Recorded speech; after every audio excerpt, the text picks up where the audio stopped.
बिस्मिल्लाहिर्रहमानिर्रहीम। अस्सलाम वालेकुम नाज़रीन, आप यूट्यूब चैनल देख रहे हैं। मैं इमरान खान हूँ। ख़बरों के नुक्ता नज़र से आज एक बड़ा तहलका खेज़ दिन था। सबसे पहले आगाज़ करते हैं इमरान खान साहब के केसेस के बारे में।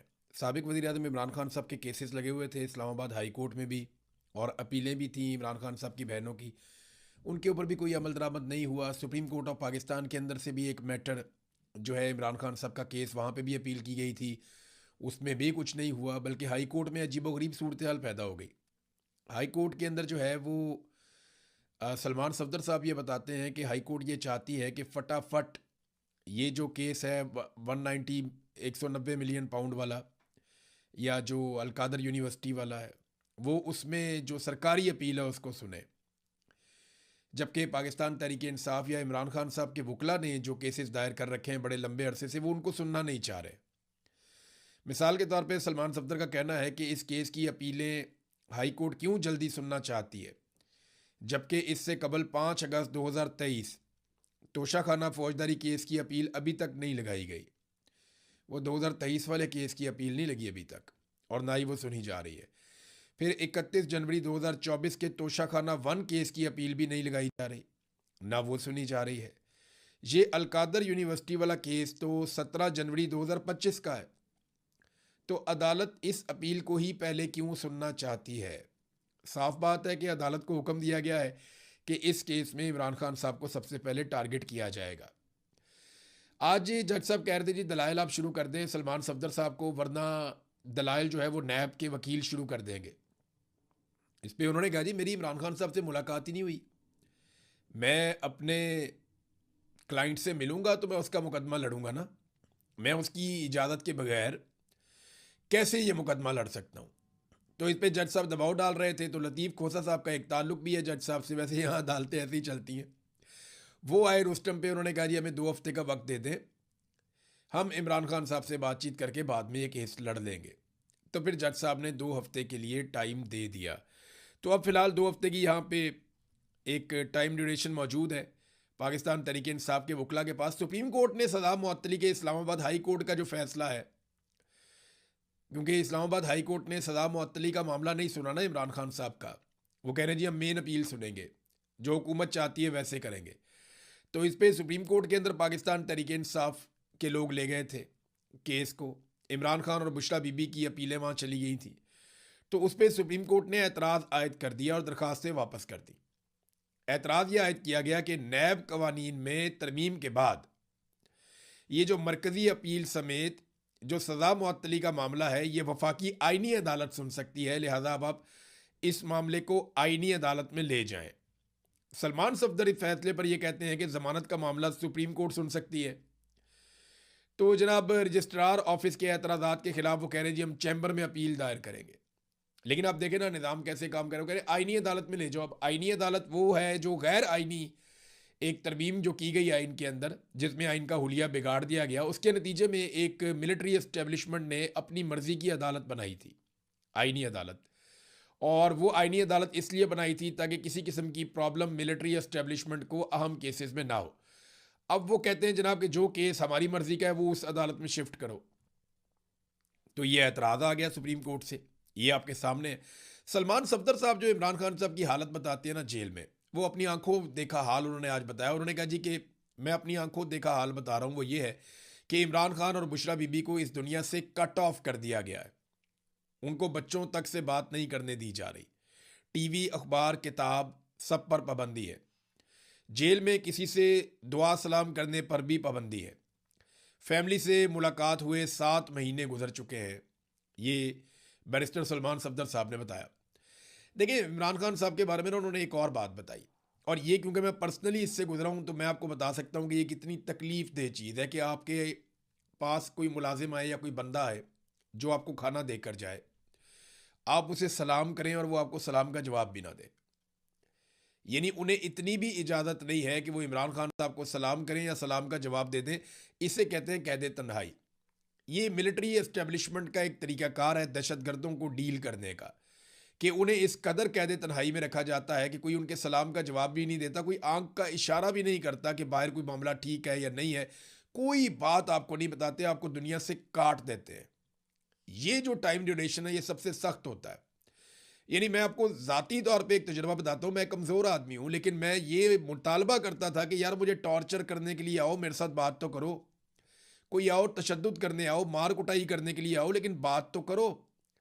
कोई मेरे साथ बात करे, कोई मुझे सलाम करे, मेरा नाम ले, मेरे से बात करे, मेरे सलाम का जवाब ही दे दे। तो ये बड़ी सख्त ज़हनी अजियत होती है, जिस अजियत में इस वक्त इमरान खान साहब को डाला हुआ है। और ये उनके वकील ने कंफर्म किया कि इमरान खान साहब ने उन्हें ये बात बताई है। अब खान साहब की बहनें अलीमा खानम और बाकी बहनें, ये भी इमरान खान साहब के मुकदमात के लिए पहुंची थी अदालत में। तो उन्होंने वहां पे कहा कि मैं वकला से पूछती हूं कि आज जब आप इन जजेस से मिन्नतें कर रहे थे, ये जानते हुए कि उन्होंने इंसाफ नहीं देना, तो बताएं कि तुम्हारे कानून और इंसाफ का तहफ़्फ़ुज़ कहाँ गया? सारी बार्स कहाँ गई? लाखों वकला कहाँ गए? जिनके इलेक्शन इतने जज्बे के साथ होते हैं, वो सारे जज्बे कहाँ गए? यानी इमरान खान के नाम पे बेशुमार वोट तो वकला भी लेते हैं ना। वकला बताएं आपका क्या किरदार है? अब नहीं तो कब आप पाकिस्तान में इंसाफ के लिए खड़े होने वाले हैं? हमें सीधा कहा जा रहा है कि अगर इंसाफ लेना है तो एजेंसी के लोगों से बात करो। ये कौन सा तरीक़ाकार है? फिर अलीमा खानम ने कहा कि कोई डील शील नहीं हो रही इमरान खान के बारे में, इनकी जुर्रत नहीं है कि इमरान खान से बात कर सके, इमरान खान से किसी की भी मुलाकात नहीं हुई है। एजेंसियों के डिस इन्फॉर्मेशन सेल्स फेक खबरें फैला रहे हैं। इमरान खान जितने बड़े कद के आदमी के सामने ये छोटे छोटे लोग बैठकर बात नहीं कर सकते। देखिए, ये एक बहन है, वो जज्बाती भी हैं, वो गुस्से में भी हैं, लेकिन जिन सहाफ़ियों ने ये खबर दी वो अभी तक इस बात पे कायम है। बल्कि रज़ी ताहिर साहब गिरफ्तार ही इसलिए हैं कि उन्होंने ये खबर कैसे दी और उनका सोर्स कौन था जिसने उन्हें बताया कि जनरल अशफाक परवेज़ कियानी की इमरान खान साहब से मुलाकात हुई है। वो रिटायर आर्मी चीफ हैं, तो उनको तो गिरफ्तार ही इसलिए किया गया कि अपना सोर्स बताओ, हमें बताओ क्या हुआ। तो मेरे ख्याल में तसल्ली हो जाएगी एजेंसियों की, तो रज़ी ताहिर साहब भी बाहर आ जाएंगे। उनके साथ सख्त ज़्यादती हो रही है, एक सहाफ़ी का काम खबर देना है, मुकदमात भुगतना तो नहीं है। आप उनकी खबर के ऊपर बात कर सकते हैं, आप ये तो नहीं कर सकते पकड़ के आप उन्हें अंदर डाल दें और फिर आप उनसे पूछें जनाब ये बताओ वो बताओ। ये मुल्क चल रहा है, कोई बनाना रिपब्लिक तो नहीं है। ये मुल्क चल रहा है, इसमें इदारे इस तरीके से काम करेंगे तो फिर मुल्क एक इंच भी आगे नहीं बढ़ेगा। फिर अलीमा खानम से सवाल किया गया कि आप मुज़ाकरात की राह में कोई रुकावट है? उन्होंने कहा जी कौन से मुज़ाकरात? मुझे गिरफ्तार करना है तो कर ले, लेकिन याद रखें इमरान खान डील कर चुका है। इमरान खान ने डील अल्लाह ताला से कर ली है। जो बंदा अल्लाह ताला से मांगता है वो इन यजीदों से क्या मांगेगा? देखिए, इमरान खान साहब की डील वाला मामला तो उस दिन हम भी बात कर रहे थे, शहजाद अकबर साहब, साबिर शाकिर साहब और बहुत सारे लोगों से हमारा रब्ता होता है जो बहुत करीब हमेशा इमरान खान साहब के रहे। इमरान खान डील इस तरह नहीं करेगा जैसे ये सोच रहे हैं ना। इमरान खान जो बातचीत करने का कहता है वो मिलिट्री एस्टेब्लिशमेंट को मौका देना चाहता है कि भाई निकलो इसमें से, तुम हमें हमारा मुल्क चलाने दो, हम जाने पाकिस्तान जाने, तुम निकलो इसमें से, पाकिस्तान में फ्री एंड फेयर इलेक्शन दो। और ये जो गंद का टोकरा तुमने उठाया हुआ है इसको उतारो नीचे। ये नवाज शरीफ की और जरदारी की सियासी लाशों को कब तक लेकर तुम बदबूदार लाशों को घसीटते रहोगे? ये तो इमरान खान रास्ता दे सकता है। लेकिन अगर कोई वो कहते हैं डील कर ले इमरान खान के जनाब, बिल्कुल ही चुप कर जाए और मिलिट्री एस्टेब्लिशमेंट की छतरी के नीचे आ जाए और इमरान खान कहे जनाब मुझे भी आप इसी तरह इक़्तिदार दे दें जैसे आपने शहबाज शरीफ को अर्दली बना के इक़्तिदार दिया है, तो वो मामला तो नहीं होना। वो सारी कौम ही जानती है कि इस दफ़ा इनकी जो लड़ाई है वो गलत आदमी के साथ है, इनको टक्कर का आदमी मिला है। इमरान खान मुख्तलिफ आदमी। अच्छा, एक जो इमरान खान साहब की बहन की मुलाकात वाला मामला है उस पर अलीमा खानम ने आज कन्फर्मेशन दी है, लेकिन वो एक ड्रामा ही है। जैसे कि मैंने आपको पहले कहा था कि एक ड्रामा किया जा रहा है। अब अलीमा खानम ने उसकी तस्दीक की। उन्होंने कहा जी मोहसिन नकवी तैयार है कि नौरीन न्याजी को मुलाकात के लिए भेजे, और इनका इरादा ये है कि जब हमारी बहन अंदर जाएगी तो ये कोई ना कोई दो बातें तो बाहर आके इमरान खान की हमें बताएंगी, और जैसे ही ये बातें करेंगी तो उन्होंने एक मनसूबा बनाया हुआ है।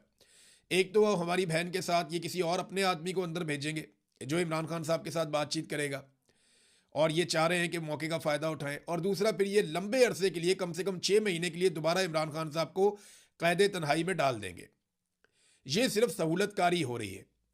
इस बात का बहाना बनाकर के आपने बाहर आकर इमरान खान की बात बताई है या बात की है, अगले 6 महीने के लिए मुलाकात बंद कर देंगे और हम ये कबूल नहीं करेंगे। हम तंग आ गए हैं इस ट्रक की बत्ती से। हम 4 साल से अदालतों में आ रहे हैं। और कादी फायदी के बारे में उन्होंने कहा कि उन्होंने कंफर्म कर दिया कि ये वही करते हैं जो इनको पीछे से ऑर्डर आता है।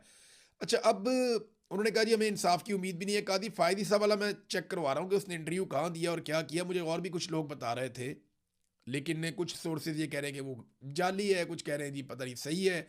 उसको चेक करवाया मैंने अपनी टीम से, कहा इसके पीछे पहुंचो देखो कि ये कोई इंटरव्यू के अंदर हकीकत है या नहीं है, क्योंकि मैंने तो इसको उस तरह से नहीं सुना। कादी फायद ईसा को सुनने को दिल ही नहीं करता है, ऐसी कराहत आती है उसकी आवाज़ से, उसकी शख्सियत से। पाकिस्तान का बेड़ा गर्क कर दिया, नाइंसाफ़ी का इसने बाजार गर्म किया पाकिस्तान के अंदर। नफ़रत का जो बीज पाकिस्तान में बोया गया है ना, उसमें जो मेन आदमी है वो कादी फायद ईसा उनमें से एक है। एक तो आसिम मुनीर साहब है जिन्होंने पाकिस्तान की फ़ौज और अवाम के बीच में बेशुमार दूरियां पैदा कर दी हैं। एक सिकंदर सुल्तान राजा साहब हैं जिन्होंने पाकिस्तान की अवाम का पूरा मैंडेट चोरी करने में सहूलतकारी की है। और एक जो है कादी फायद ईसा है जिसने इस सारी बर्बादी के अंदर सबसे बड़ा किरदार अदा किया है। तो जनाब कादी फायद ईसा के बारे में लोग बहुत सारी बातें कर रहे हैं। नेक्स्ट वीलॉग में पता चलेगा कि अगर ऐसा हुआ तो क्यों हुआ और क्या हुआ। पाकिस्तान तहरीक इंसाफ से नाजरीन बल्ले का निशान भी वापस ले लिया गया। ये जो आज़ाद कश्मीर के अंदर एक बल्ले का निशान मिला था पाकिस्तान तहरीक इंसाफ को, लोग बड़े खुश थे कि अब बल्ले के निशान पे वो मोहर लगा सकेंगे। तो मैंने आपको तब भी कहा था कि अभी बहुत कुछ एस्टेब्लिशमेंट के हाथ में है, ये कभी भी हुकूमत नहीं देंगे आज़ाद कश्मीर की पाकिस्तान तहरीक इंसाफ को या इमरान खान को। हाँ, ये हो सकता है कि अगर तहरीक इंसाफ तमाम उन लोगों को टिकट जारी कर दे जो पाकिस्तान की मिलिट्री एस्टेब्लिशमेंट या सेक्टर कमांडर से कम अप्रूवल लेकर आए हों कि जनाब सेक्टर कमांडर साहब ने कह दिया आप हमें टिकट दे दें पाकिस्तान तहरीक इंसाफ का, अगर उन लोगों को टिकट मिल जाते तो फिर बल्ले का निशान रह भी सकता है। लेकिन ऐसा दिखाई नहीं दे रहा। Supreme court Azad Jammu and Kashmir ने पाकिस्तान तहरीक इंसाफ की अबूरी पार्टी रजिस्ट्रेशन यानी बल्ले का इंतखाबी निशान देने का जो हाई कोर्ट का फैसला था 23 जून का, उसे मुअत्तल कर दिया। यानी 23 जून को फैसला आता है, 29 जून को फैसला मुअत्तल हो जाता है। चीफ जस्टिस राजा सईद अकरम खान ने इलेक्शन कमीशन की अपील पर इब्तदाई समाअत के बाद फुल बेंच तश्कील देते हुए केस की मजीद समाअत 2 जुलाई 2026 को मुकर्रर कर दी है। यानी वहाँ पे भी कादी फायद ईसा पार्ट 2 चल रहा है। वहाँ पे देखें ना, मैं आपको ये बात बता रहा हूँ कि जब तक एस्टेब्लिशमेंट को यकीन नहीं हो जाता, और वैसे भी पॉलिटिकल पार्टीज़ को मुसीबत पड़ गई थी कि बल्ले के निशान पे अगर पाकिस्तान तहरीक इंसाफ आएगी और फ्री हैंड आएगी और एस्टेब्लिशमेंट जो है उसके साथ कंप्रोमाइज़ नहीं करेगी, गलत लोगों को टिकट भी जारी नहीं किए, और अगर उनको थोड़ा सा भी मौका मिल गया तो वो बेड़ा गर्क करके रख देंगे, उधेड़ देंगे पकड़ के। उन्होंने तो बगैर बल्ले के निशान के नाकों चने चबवाए हुए हैं। तो कश्मीर के अंदर तो पहले भी हालात बड़े गर्म हैं, तो पॉलिटिकल पार्टीज़ का तो बेड़ा गर्क हो जाएगा। लिहाजा बल्ले का निशान वापस हो गया, देखते हैं आने वाले दिनों में क्या होता है। बहरहाल ये जुल्म की एक दास्तान है जो लिखी जा रही है। अच्छा, कई लोग ये कहते हैं जनाब कि एक डील हो रही है, कोई बातचीत चल रही है, कोई मुज़ाकरात हो रहे हैं, बैकडोर चैनल्स, ये इस तरह की बातें आती रहती हैं। लेकिन मैं हकीकत आपको बताऊं तो इमरान खान इस तरह की कोई डील नहीं करने जा रहा जो मैंने आपको बताया। और दूसरी बात मैं आपको बताऊं कि आसिम मुनीर फील्ड मार्शल कभी भी इमरान खान को नहीं छोड़ेगा। इमरान खान साहब अगर डील नहीं कर रहे हैं तो आसिम मुनीर साहब इमरान खान साहब को नहीं छोड़ रहे हैं, ये बात आप लिख कर रख लें।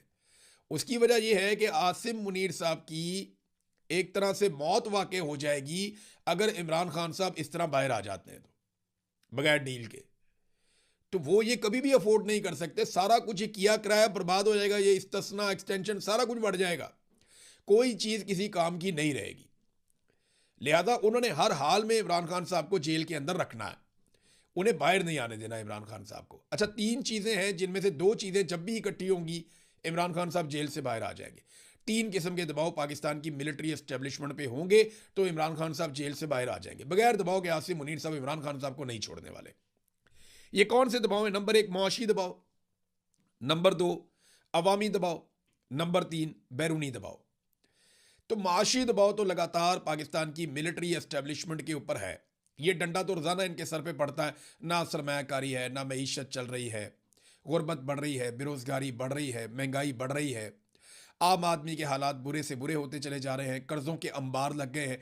तो ये जो मईशत की तबाही का जो सहरा है वो तो एस्टेब्लिशमेंट के सर के ऊपर बंधा हुआ है।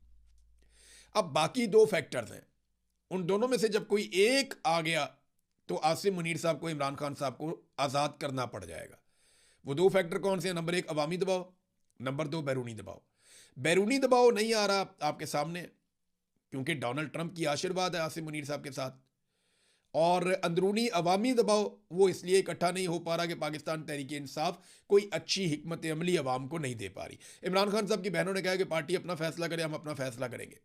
और अब बहुत मुमकिन है, उनके तेवर ऐसे दिखाई दे रहे हैं कि शायद इमरान खान साहब की फैमिली कोई बड़ी कॉल दे और उसके ऊपर लोगों को इकट्ठा करके इमरान खान साहब की रिहाई के लिए तहरीक चलाए, या एक नया रोला पाकिस्तान के अंदर पड़ जाए।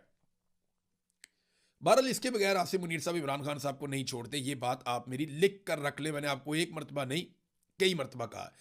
नाजरीन, आज़ाद कश्मीर के, क्योंकि बल्ले के निशान की बात हो रही थी, तो आज़ाद कश्मीर में एहतजाज भी चल रहा है और आफरीन है आज़ाद कश्मीर के लोगों को, ख़ास तौर पे उन ख़वातीन को, हमारी बहनों को जो इतने सारे लोगों को रोज़ाना खाना खिलाती हैं। ये छोटी बात नहीं है। हज़ारों लोग धरनों में बैठे हुए हैं, जगह जगह पे बैठे हुए हैं, पूरा आज़ाद कश्मीर बंद है। इन्होंने कुछ लोगों को उठाकर उनसे कहा कि जनाब ऐलान करो कल तुम बाज़ारों को खोलोगे। वो बेचारों ने ऐलान किया, फिर नहीं खोले बाज़ार। तो लोग बात मानते ही नहीं है सरकार की। वहाँ पे जो मिलिट्री रिजीम है उनकी लोग बात मान ही नहीं रहे। बहुत कोशिश कर दी मिलिट्री एस्टेब्लिशमेंट ने, वो एक बड़ा क्रैकडाउन करना चाहते हैं, लेकिन वो कामयाब नहीं हो रहे। और लगभग अब तो 1 महीना होने वाला है, यानी आप देख लें 20 दिन से ज़्यादा हो गए हैं। आज़ाद कश्मीर अमली तौर पे बंद है, 20-22 दिन हो गए हैं और वहाँ पे कोई कारोबारी ज़िंदगी नहीं चल रहा। अब अपोजिशन के लोग, उन्होंने कोशिश की कि जाएंगे, जाके वो मिलें आज़ाद कश्मीर के लोगों को, उनसे बातचीत करें ताकि मसले को कोई हल करें, धरने ख़त्म हो जाएं, कि उनके जायज़ मुतालबात मनवाए जाएं। तो इसके लिए एक वफद यहाँ से रवाना हुआ। इसमें तहरीक तहफ़्फ़ुज़ आईन पाकिस्तान के लोग, पाकिस्तान तहरीक इंसाफ के लोग, शाहिद खाकान अब्बासी, अल्लामा राजा नासिर अब्बास साहब, महमूद अचकज़ई साहब, मुस्तफ़ा नवाज़ खोकर साहब, ये सब लोग वहाँ पे जा रहे थे कि जाके उनसे मुज़ाकरात करें, बातचीत करें लोगों से और मामले को हल करने की कोशिश करें। तो जनाब हुआ क्या? हुआ ये कि ये लोग जब निकले और आज़ाद कश्मीर की तरफ जा रहे थे, तो रास्ते में सहाला चकिया के मुकाम पर इस वफद को रोक लिया गया, पुलिस ने रोक लिया। उन्होंने कहा जी हमने आगे नहीं जाने देना। इन्होंने कहा जी आगे क्यों नहीं जाने देना, हम तो बातचीत करने जा रहे हैं। उन्होंने कहा जी नहीं, आपको आगे नहीं जाने देना, ये हमें ऊपर से हुक्म आ गया कि जी हम अपोजिशन है, अपने यहाँ पे आज़ाद कश्मीर में जा रहे हैं, आप हमें कैसे रोक सकते हैं, हमने अपने लोगों से बात करनी है। आप गाड़ियाँ रोकना चाहते हैं, हम पैदल चले जाते हैं, कोई और ले जाएगा इन्हें गाड़ियों में बिठा के। लेकिन पुलिस ने कहा जी ना गाड़ियाँ आगे जाएंगी ना आप आगे जाएंगे, हमें ऊपर से ऑर्डर आ गया कि आपको यहाँ पे नहीं जाने दिया जाएगा। बहरहाल फिर ये लोग वहाँ पे धरना देकर बैठ गए। फिर बहुत बड़ी